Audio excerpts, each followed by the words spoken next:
নমস্কাৰ সকলোলৈকে নিতুল অনিমা চেনেলৰ অন্য এটি ভিডিঅ'লৈ আপোনালোক সকলোকে পুনৰবাৰ স্বাগতম জনাইছো।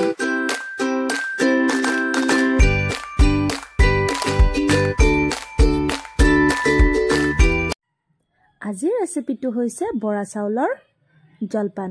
এয়া চাউলখিনি মই জোখমতে চাউলখিনি লৈ লৈছো আমাৰ পৰিয়ালৰ জোখমতে, আৰু মই চাউলখিনি ভালদৰে 2-3 বাৰকৈ যেনেদৰে ভাত বনাওতে ধু তেনেদৰে ধুই লৈছো, আৰু এয়া আঁতৰাই থৈ দিলো, আৰু এয়া পাত্ৰটো পাতি দিলো, গৰম হ'বলৈ বুলি দিলো, আৰু এইফালে গাখীৰ গৰম হ'বলৈ দিলো।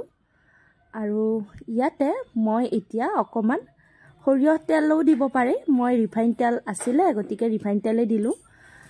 আৰু ইয়াতে মই দিম এতিয়া তেজপাত কেইটামান মই ধুনীয়াকৈ এনেদৰে তেলত প্ৰথমতে ভাজি লৈছো, আৰু ইয়াৰ পিছতে ইয়াতে মই বৰা চাউল কেইটা দি দিম, আৰু এইখিনি মই অলপ সময় এনেদৰে ভাজি ল'ম। আৰু আমাৰ অসমীয়া মানুহে জানি বৰা চাউলৰ জলপান বনোৱা পদ্ধতিটো, তথাপি মই শ্বেয়াৰ কৰিছো, যিসকলে নাজানে তেওঁলোকে জানিব পাব ভিডিঅ'টোৰ জৰিয়তে। আৰু এয়া খাবলৈ বিৰাটেই টেষ্টি হয়। আৰু ইয়াতে মই এতিয়া অকমান নিমখ দিলো, জাষ্ট অকমান দিছো, কিয়নো আমি এইটো মিঠা জলপান বনাবলৈ গৈ আছো। গতিকে এনেদৰে প্ৰথমতে চাউলকেইটা ভাজি লৈছো। বৰা চাউল যিহেতু আঠালেতিয়া হয়, অলপ লাগি ধৰে, গতিকে লাৰি থাকিব লাগিব। আৰু ইয়াতে মই 1.5 কাপ চেনি এড কৰিলো, যেহেতু মিঠা জলপান হ'ব গতিকে চেনি দিলো। আৰু ইয়াৰ পিছতে মই ইয়াতে গাখীৰখিনি দি দিলো পৰিমাণ অনুসৰি। গাখীৰ প্ৰায় মই 1 লিটাৰ মান দিছো, আৰু ইয়াতে অকমান পানীও এড কৰিব লাগিব। আৰু এইফালে মই ড্ৰাই ফ্ৰুটছ কেইটা ভাজি ল'ম।